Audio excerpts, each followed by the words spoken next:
Hi, she's Trixie and I'm Sarah, and this is Our Yarn World, a place where we come to share the love of our yarn crafts and fabric crafts and those sort of crafts. All the things that we are doing in the yarny goodness world.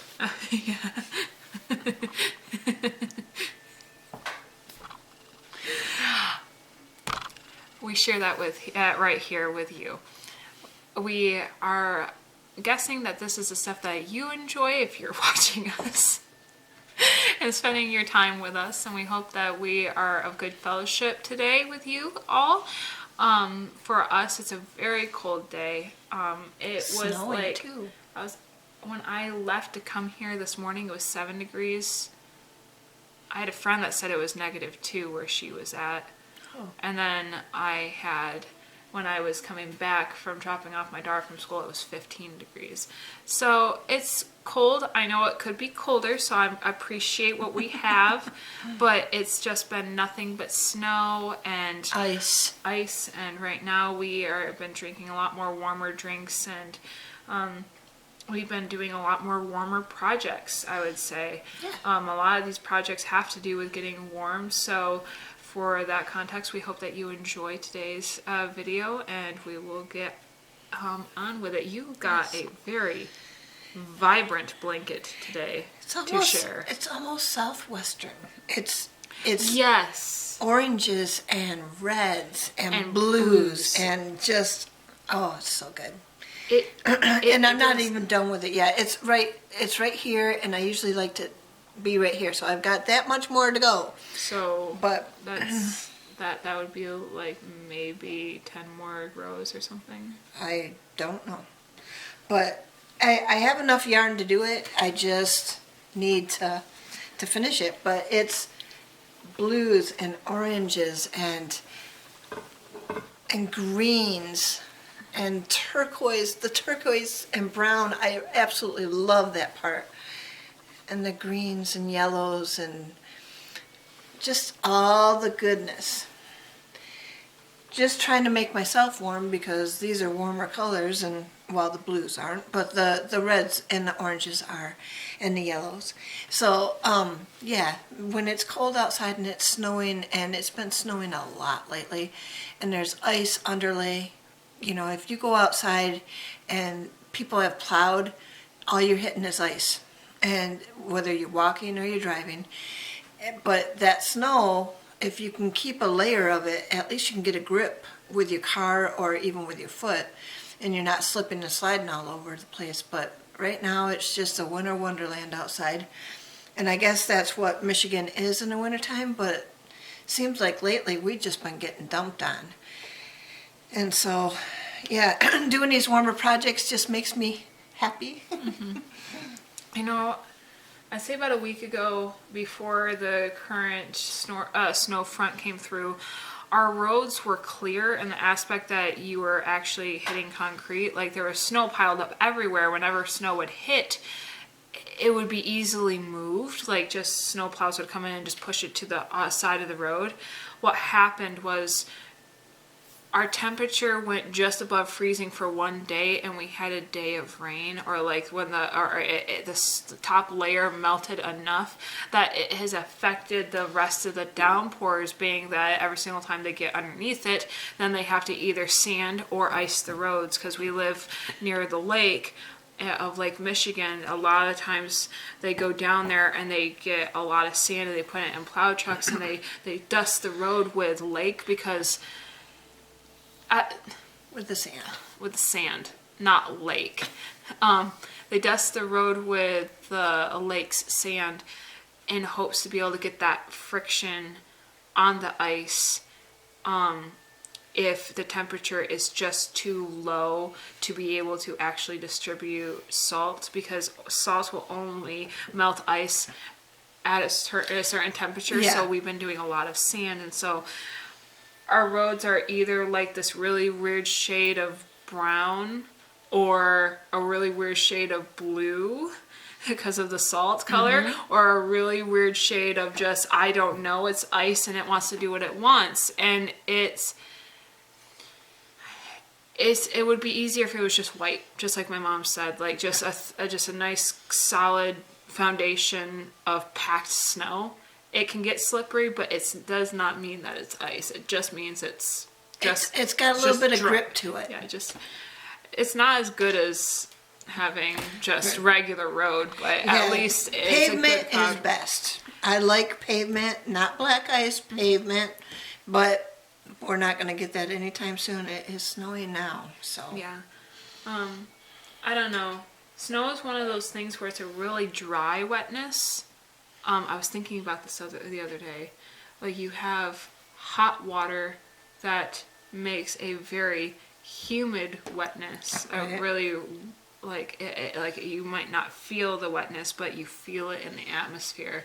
Whereas the cold, when it's wet, makes it very dry. Right, yeah. Because it won't even liquefy. Yeah. Yeah. It's like with it's like with ice. If you pour water when it's just cold, and it turns to ice from that temperature of being cold already, it turns like misty ice. Whereas if it's like boiling hot water going into becoming ice, it's clear like glass. Yeah. I don't know. I was just thinking about that. Just like, I don't know. Olivia ran through a snowdrift the other day, and I'm trying to get her to school, so I'm sitting there being like, her pants are going to be wet by the time we get to class. Great. I'm trying to knock it off, but like, it's going to be wet, and they're going to have to probably take off her pants and put other pants on her while these ones dry. She didn't pee in them, but still, like, it's like they're going to have to let them dry. We get to school, and they're perfectly dry because it's too cold to be wet. And I was just like, science. I'm sure there's science to this. I just don't know it.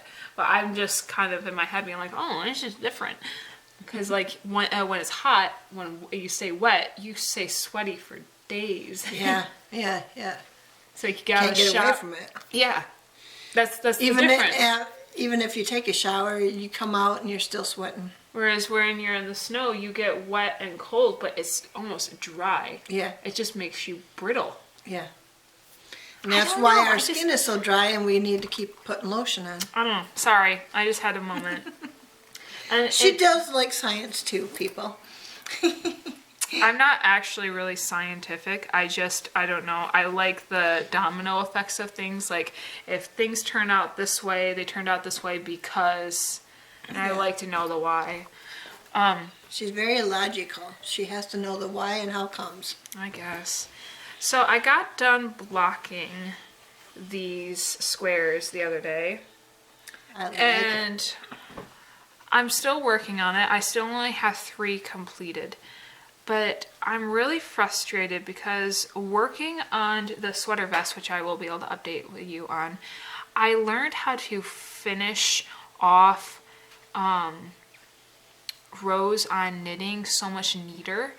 That makes them much more pliable in making Afghans and or in wearable knitted wearables that I never knew before. You're always learning and crafting. There's someone that always has perfected it that much more, and I'm so grateful that that is true because I know there's more for me to learn.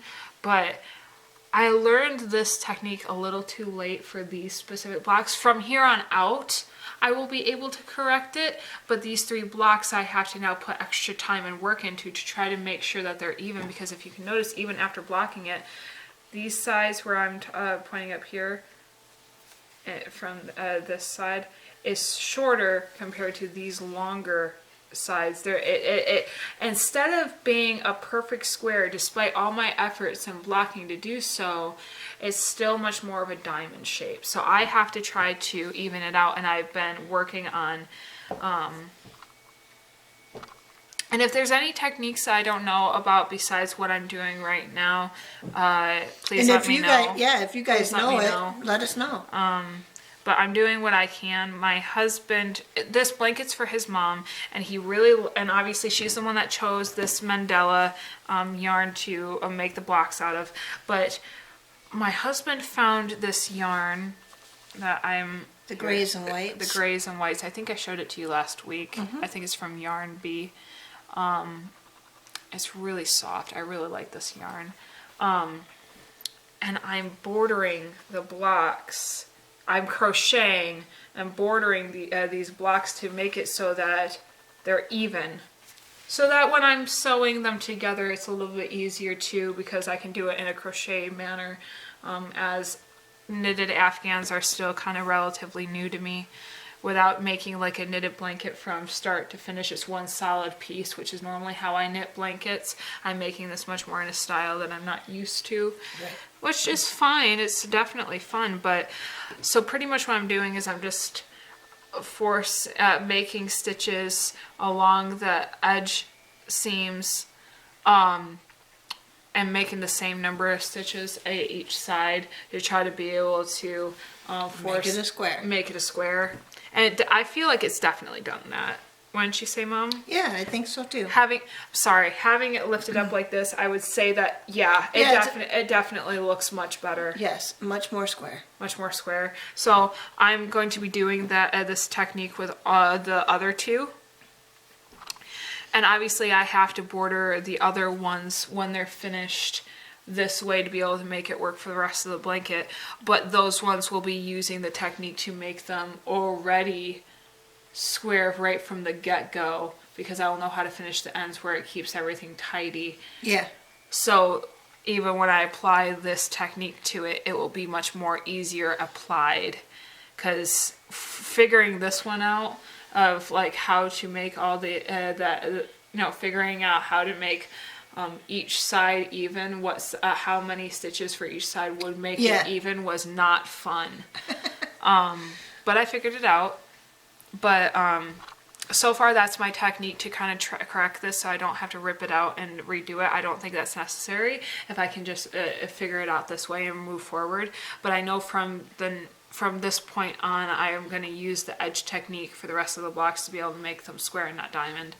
But yeah, so there's an update on that project. For the sweater vest project, I haven't updated you on it. I have completed the blocking on both sides of the sweater vest, and I have sewed the sides together the way that it requested me to from the pattern, which I think it was pretty seamless. I would say it looks pretty nice.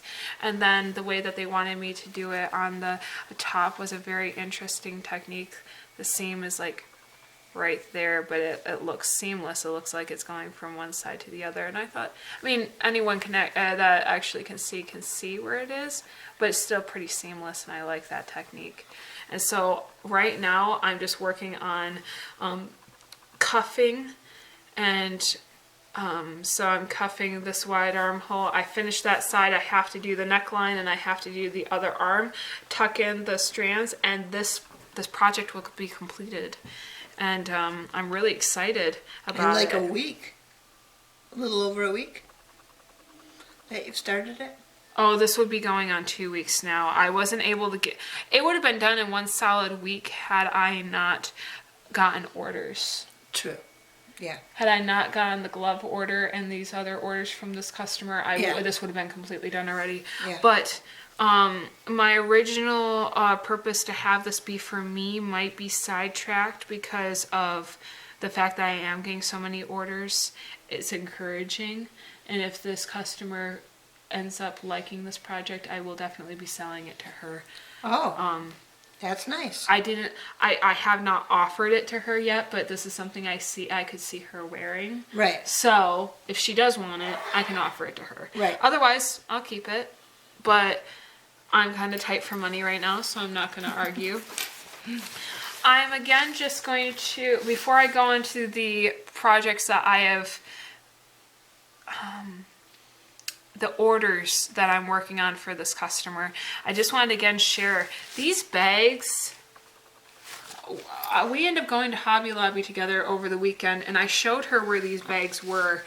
And they're just $1.96 canvas bags in Hobby Lobby in the canvas section where they have all the canvas bags and stuff. They're like a foot by 10. It's like 10 inches by 12 inches bag. Yeah. And they're just so perfect. And they contain so much. Yeah. I will be right back. I bought one too. Yeah. And like, so for the blocks I'm working on for that Afghan, I have two of the skeins in one little bag where it's like if I, and it has all the things I need at the bottom, this the round circular needles and stuff. So I am just ready to get ahead on that project. When I'm ready, I can just grab this and go, and I can throw it into my diaper bag for my kids. This is a doable size to be able to throw into my diaper bag because I have a backpack that I use as my diaper bag. So as long as I have one project at a time, I can always throw this size proportion of a project in there if it can transfer well.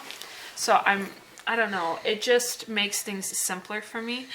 Can we save this till I'm just done with this? Because I want you to be able to enjoy showing that off, and I'm almost done. I got a different type than she got. Yeah, so I finished one of the projects that was requested of me from this person that's now ordering the other things. She has a sister that is an adult handicapped person, mentally handicapped. Mm-hmm. And she struggles with sensations of individual, like fingers being placed into a traditional glove or even a mitten because of that one finger having like the thumb traditionally has its own finger for grip and stuff. And because of that, the idea that she had was, could we just make a mitten that's kind of like a baby infant mitten that would fit an adult size? And I made two pairs of gloves that are the same sort of mitten I recycled these materials out of a Goodwill sweater that I found.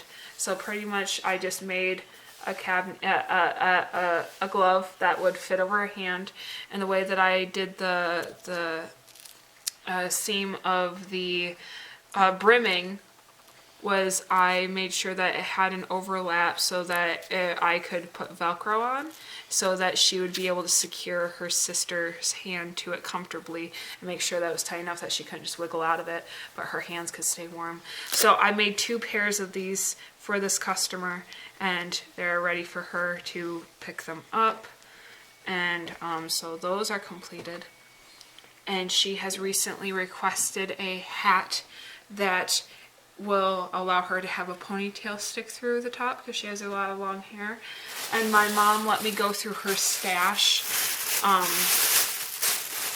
And this person really likes colorful yarn, like color in general, but her favorite color is purple. And so my mom had this ombre, variegated yarn of purples and blues and greens and pinks, and it really looks like Easter, and I think that it's going to work well for this hat that I'm going to make. I might pair it with like a nice cream color. I just have not starred this hat. I starred the other hat she asked me to make for her husband, which is right here. I have all these mini bags everywhere. I don't know how you can tell them apart when you don't label them, but you just seem to know. Well, the shape. It's the shape of the bags because I can tell what's in them based off of the shape. So I'm just knitting a hat for him. I'm making it out of brown yarn. She said that beanies for him beanies like I normally wear never seem to be long enough and designed to be able to actually make it over his forehead and over his ears. And she said they're never thick enough, and he's a balding man, so he's always asking for much more thicker headwear. Yeah. So what I plan to do is I cast on 100 stitches to 5mm needles, which would be a US 8 circular needles, and this yarn is a 4-ply acrylic yarn, a 4-weight, so a worsted weight acrylic yarn. And I just chose brown because she didn't care about the color, and that's what we had. And I plan to make just this one heckin' long tube, and then I'm going to double it up and then cinch both sides together and just make it bunched up at the top. Mm-hmm. But I'm gonna make it one long tube, and like I said, I will put one of the ends through the center so that it will double. Yeah. and then cinch it at the top, just again to explain where the stitches are. But on the inside and the outside is sew those ends together, and then it will be, in theory, make a nice beanie that's thick enough, and it'll just make it really longer than a traditional size beanie, just for his sake, Right. for his head shape. So that's currently what I am doing, and then afterward I plan on working on her hat. In my head, I will probably cast on roughly 80. I'm gonna do 90 stitches, 80 or 90 stitches between there on these sort of needles, because those, so 5mm or a US 8 circular needle for that yarn, because it's a worsted weight acrylic yarn as well. And the thing is that the way that I like to do my ponytail through beanies is I like to put in a hair tie. Yeah. So that and so because I'm going to be bunching it up at the end, I'm not going to necessarily decrease in a way, or in a way that would be like perfectly the size of the hole, because I want them to be able to open it up to be able to get their hair through, and then it can elasticate around the ponytail a little bit. That makes so much sense. So it would be like a scrunchy hat. Yeah. Yeah.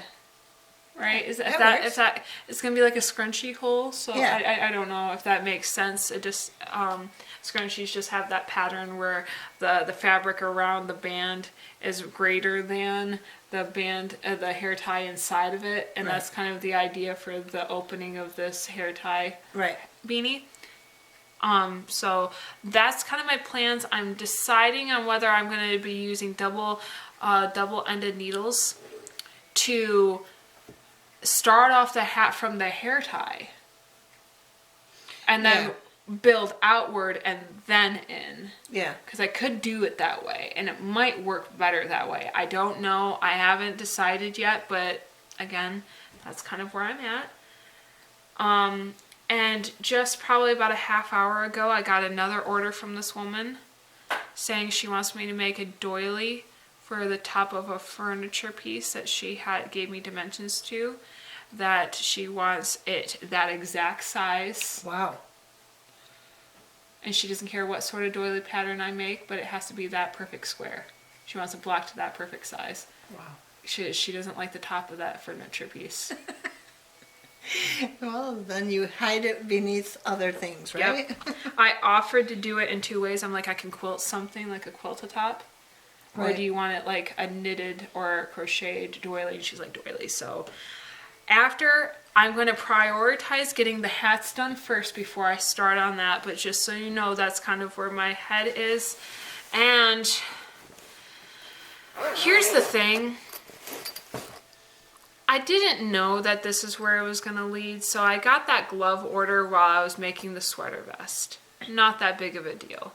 But because I was blocking the sweater vest, I really wanted to continue working on a wearable. And so I'd start another wearable, which is what I'm about to show you now. I have a crap ton of projects happening all at the same time. And that wasn't my plan.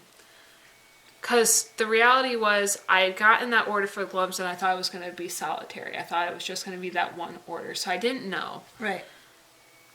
So working on the sweater vest really made me inspired to be able to continue working on a knitted wearable. And because I was blocking the two big pieces, I didn't have it available to continue working on. And I wasn't and I was getting ready to block those for Afghan pieces, and I didn't want to continue working on the other ones if they weren't going to block well, which now that I know what I'm doing to be able to make that a perfect square, I don't have to worry about that. I can start back up on it. Right. But because I had that in mind, I didn't have any active project that was knitting because I was sewing those gloves. Right.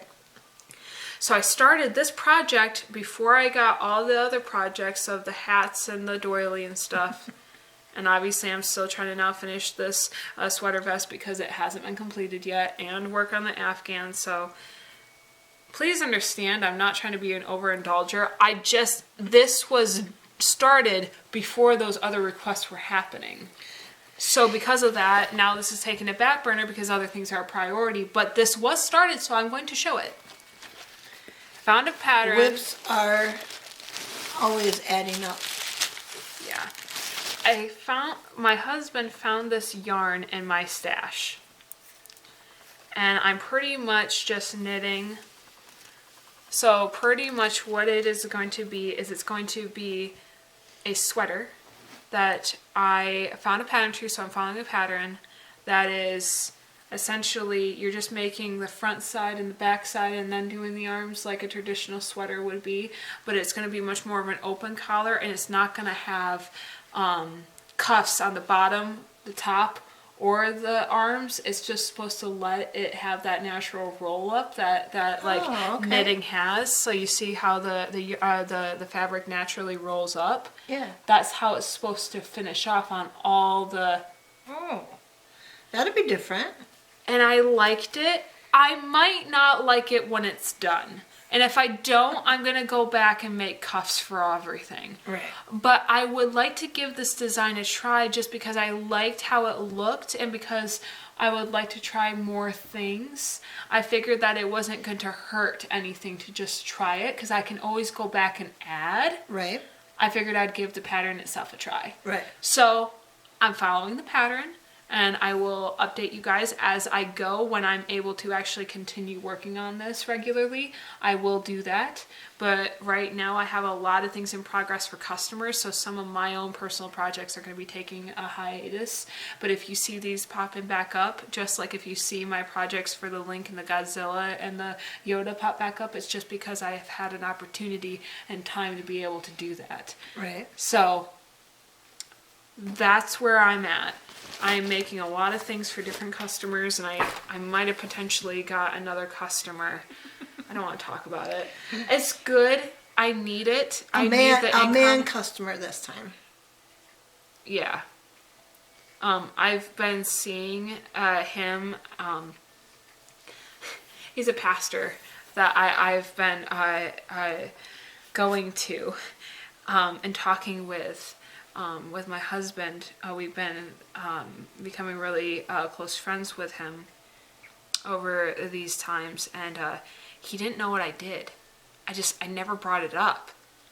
I just never thought to bring it up, and so he walked in on me and James just discussing some drama happening with a customer, James's dad, because that package for the cat 2 months today. It's still not there. It's still not to him. In Florida. He sent it out in November. The day after Thanksgiving. And it still hasn't reached him. And his dad's starting to get really frustrated. And yet I've called and I've gone down to the post office and I've called every single post office and I'm trying to figure out where it is. It's in Jacksonville, Florida. But because of where my husband's Stuck. dad lives in Florida, it is too far of a drive to go there personally. And so it's a lot less than us going there to try and figure it out. I understand, but I understand his plight, because what if it's actually not there? It was the last place it was scanned. It does not mean that it's at that location. I believe it is. Well, just because that's the way they've been dealing with us. I know. I'm just saying I also understand his concern and driving like almost 3 hours one way to possibly not be able to get it. If we can just know where it's going to be. He said if we know and we've like we're able to like get it stationary at one specific post office, he'd be willing to drive to go pick it up at this point. But the thing is she's confirmed it all the way to the Jacksonville, Florida post office, but they will not answer their phones. Yeah, I called the Riverview, Florida post office because that's where I was going to have it intersected. Because the problem was originally that we had shipped it to an old address of his father's. His father's been moving a lot recently, and because of that, I thought I had the most updated address, and I didn't. And so, which is partially his fault then. Well, I never communicated. I assumed. So therefore, you know, as someone that wants to make sure that their customers are happy. I did not intend that. So I was willing to take the responsibility of my error, and therefore was going to try get it halted on its trek to a post office closest to his new location, Right. where he was then able to commute there to be able to pick it up. Right. Because he would be able to prove it and I would be able to prove it. Well, I had that set up at the Riverview, Florida post office, so that it wasn't going to be dropped off to a wrong address. I wasn't going to do that. And they agreed to it. They said that that was fine. I had all the proof I needed to be able to prove that I was the one that sent it. And so I got my phone number and his dad's phone number set up to then get calls when it got to them, so that we would make arrangements, whether it would be that we sent it to him, we'd have to over the phone make more plans and do more shipment costs and stuff, but it would be able to be done once it was physically there, or arrange for him to come pick it up. Either or, we would have been able to do it. At this point, I'd be willing to do that at the Jacksonville post. But I think it's a detention place. I almost think that Yes, that's... because when we called, it updated it as an export and lift department. It was a post office, but it was much more of like a warehouse post office. Yeah, like a detention center. Or like it's in transit or something. And it's been transit for a very long time, and I don't know why. But with all that being said, I understand his concern about traveling almost 3 hours one way when there's a good possibility he might not be able to get it, because it could be either not there, because that's just the last place it was scanned, not does mean that it's actually there, or they won't let him take it because they haven't talked to me yet, even though I've called their personal number given to me by the Riverview post office, which would be giving me the number that they would be using to get a hold of them. Because to just call a company number from Google doesn't always work. But luckily, if you call someone that actually knows how to get that number... Right. That's the theory. They could have possibly given me the wrong number. And I can try again. But I called 4 times in one day the other day, and I could not get any sort of answer. And I'm getting frustrated because I feel frustrated for my customer. I'm frustrated on my end, and I don't know how to resolve it. And my husband and I were trying to figure it out. And like I said, the pastor friend came in, and he's just like, what are you guys talking about? And we explained the frustration. And he's like, wait a minute, this is what you do for a living? I thought you were just a stay-at-home mom. And I'm like, no, I do this as well. And so then James is showing off all my work that he has on his phone, because he normally catalogs a lot of my stuff for me. And he's telling him all the things I do, and my friend's eyes was just like, James is her biggest cheerleader. So if I want to make something for my wife, in theory, if I have a vision, you're able to do it. And I'm like, oh God. Here we go. Here we go. I'm like, yes. Yes. That is accurate to the best that I know. That is accurate. I am not perfect. I don't know every craft, and I'm not perfect at everything I do. I do my best, and I'm learning as I go. And he's like, that's fine. But that's good to know. And I'm just like, oh God. Oh God. Because this, like I said... But this is how we're building our business, right? Word of mouth. It is. I'm not saying that's a bad thing. What I'm saying is that when it rains, it pours, but then when it doesn't rain, it's just a famine. And then I'm just saying to everybody, am I wrong? Feast or famine, yep. And that's exactly it. And that's the whole thing, is that, like, for a while, I was just conceptualizing, like I said, I was just making things, hoping that they would sell. And now I'm just having customers being like, well, you're bored?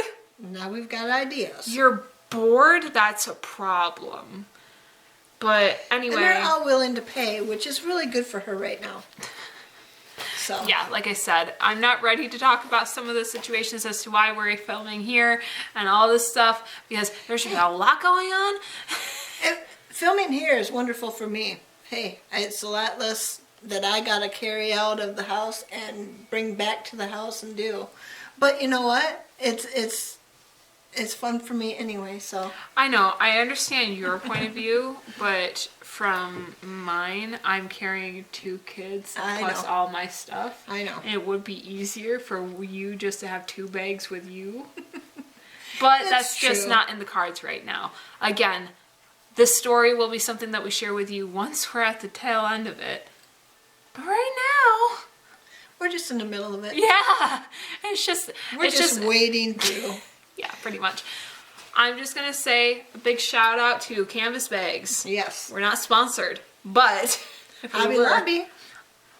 again, we're not sponsored, but these bags, they're supposed to be made for, like, I think their original use is supposed to be like you can decorate the bag, and it's supposed to be like just some sort of like throw in and make all bag, or even be like a crafting bag where, because it's made out of canvas, if paint gets on it, or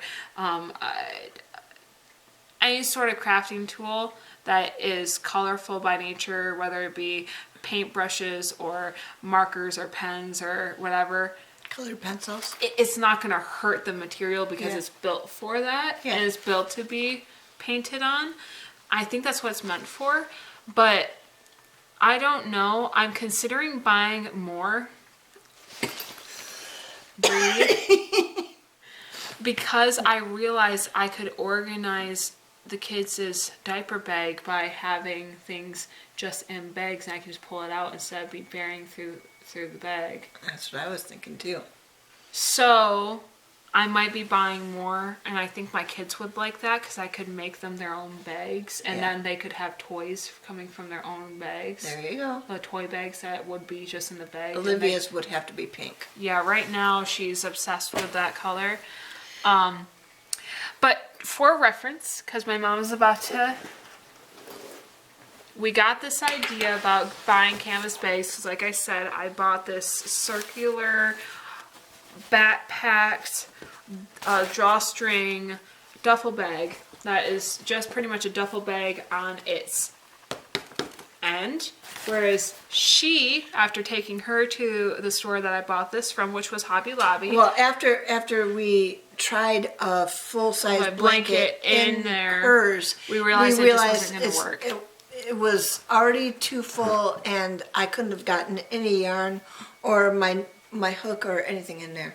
So I went, and I'm really hoping the bag that I got will do this, because I'm going to be traveling in a couple of weeks to Ohio to visit my uncle, and with my husband driving, I can bring my crochet with me and do it in the car. So we went to Hobby Lobby, and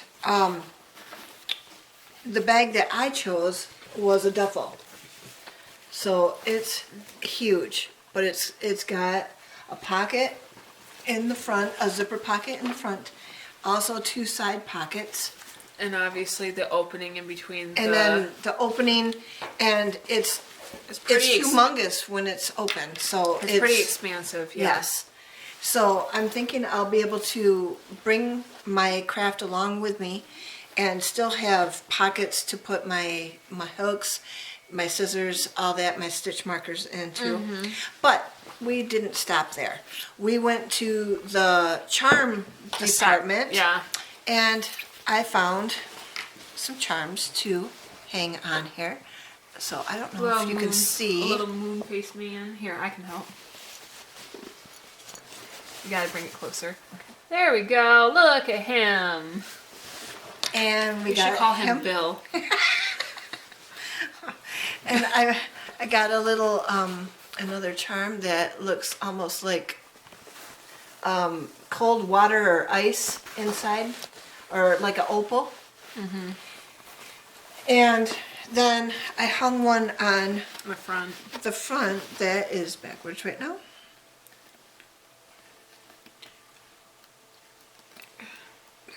there it goes. And it's a charm from a necklace that I had already on hand. So I just like putting stuff on my bag, but that's about all I'm going to put on it. And it is canvas, and it is sturdy and strong, and it's got nice handles to go with it. And we can paint these bags. Yeah. We and can personalize them. We could put our name on it. We could put, our yarn world or whatever we wanted on it. But we just wanted to tell you, because if you wanted to go to your Hobby Lobby and get canvas bags and put your projects in it, now you know all the different types that they have. The little ones that you can put all your little crafting in, the bigger ones to put all your smaller bags into, or the bigger ones to put bigger projects in. Whatever your delight is, I'm sure that they've got something for you that you can fill your bag with, or get a bag to put your things into. Yeah, I think the biggest thing is that sometimes we get so caught up in just being in the crafting aisle that we limit ourselves to the bags that they offer. So like in the yarn craft aisle of Hobby Lobby, it's like, well, just get a yarn bag, or just get a bag that's designed in a tote fashion, which is fine. It does work, but if your cost and your budget is weaker, you can go to other departments where it's much more cost effective and it still works. It still gives you the same purpose, and it's much more functional for you. I would have to say that the bag that I got was 1995, 97, somewhere in there. So just under $20, which I didn't think was a bad price for a big, humongous craft bag, canvas bag with 3 extra pockets in it. The 2 side pockets and a zipper front in the front. I didn't think that was a bad price. So, and all the rest of them were even cheaper than that. I think mine was either 13 and under, I think. Yeah. I think so. Like $13 or under. And then these individually are $1.69. $1.69. But I don't know. I know. It's one of those things where sometimes we have to be creative in how we execute our crafting being most effective for us, and figuring out what our working habits best are suited in, how we're able to function. Like these bags have been a lifesaver for how I'm able to organize my projects and still be able to carry them around and keep them all in their same things.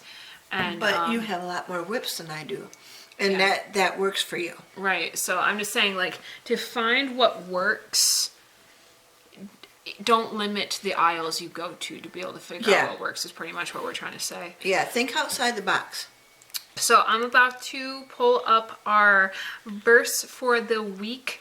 We started off today realizing that we had forgotten a verse. But it was Sarah who came to the rescue. Yeah, I've been thinking on this verse since Monday. It was told to me. It's Ephesians 1:4. I'm going to be reading out of the New Living Translation, which says, "Even before he made the world, God loved us and chose us in Christ to be holy and without fault in his eyes." And That's wonderful. There's something about the fact that sometimes theology can be really, really, really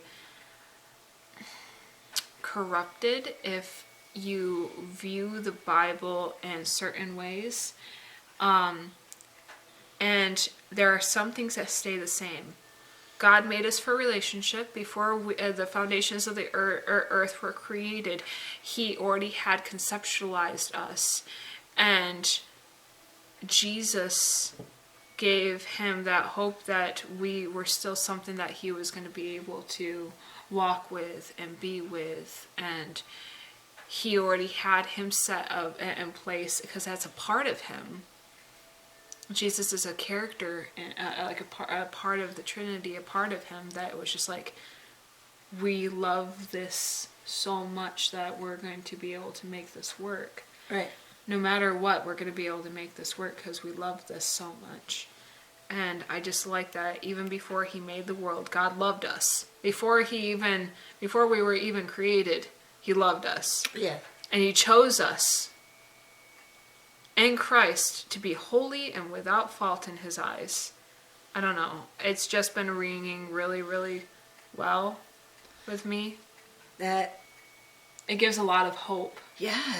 It sure does. It's just a lot of hope right there, because just depending on where you are and what situations you're in, there's just that even before he made the world, God had us already in mind. Therefore, the things that we're going through, he already had conceptualized, and therefore is able to help us through. And he loved us and he chose us. And he loved us. That makes me happy. He loved us and he chose us and Christ to be holy and without fault in his eyes. And having a relationship with Christ allows us to have a relationship with God, because through him we are able to be with God. And I don't know, I just wanted to encourage you guys, because as I have been going through a lot of things with my faith, there are things that just encourage me and stay true. There are just some fundamental truths that you can never go wrong. And one of the things that I have come to make sure that I'm always holding up to, and or even testing when it comes to things, is like, God really did love us. Yes. God does love us, and he always will love us. And knowing that past, present, future aspect of it, there was an intentionality there. Yeah. There was a backup plan no matter what. He is our ride or die. And he's eternal, and he's the same yesterday, today, and tomorrow. So he's always going to, since he's the same and he's always perfect in the way he does things, loving us and choosing us is his perfect plan for us. Ephesians 1:4, or the translation we used was the New Living Translation. Yes. I just, again, if you ever have questions about the Bible, or even the theology that you possibly grew up believing, and I just would encourage you, take the time, know the truths that you know are consistent, Yeah. and then if there are other things that don't ring true, or you feel that there is something inherently possibly just mistranslated, and the way that it is executed and how it's explained. Right. If something's fundamentally true, and you're able to test it, it shouldn't come back broken. Right. That's just... God's word does not come back void. So just be encouraged. God is not, God is not weak. God is not, he's not fragile. No. You're able to ask him stuff. It's okay to ask him stuff. He already knows you're going to ask. And it's okay. I'm just saying, it's okay. Yeah. It's okay to have questions. It's all part of the plan. Ask, and you will Receive. receive. Yes. So I'm just encouraging you. I know that everyone has a different walk in life, and we're all walking it together. And like with these, we want to be able to fellowship with you together. So we hope that your crafts go well. We hope that you are enjoying whatever you have going. And please share with us in the comments below what you're working on. Yeah. And if you have any tips and tricks of your own for us that could better our crafts, we would Yeah. love to be able to have those. Is there anything else? And thanks for asking how I make my blankets. And I'm hoping that now that I've answered that in the comments, that you will be able to do that too. Maybe you should make a video just on the basics, like a 5-minute video as to how Yeah. you make your, that way you can just link it. Yeah. Because you make this blanket so much, and I've had to introduce this idea several times in our videos, just being like, she does this a lot, so let's try to do this again. But my kid just woke up, so we're going to have to sign off. We love you guys. We hope that you have a good rest of your week until we see you next week. We love you. God bless, and we hope that you stitch your way To mental health.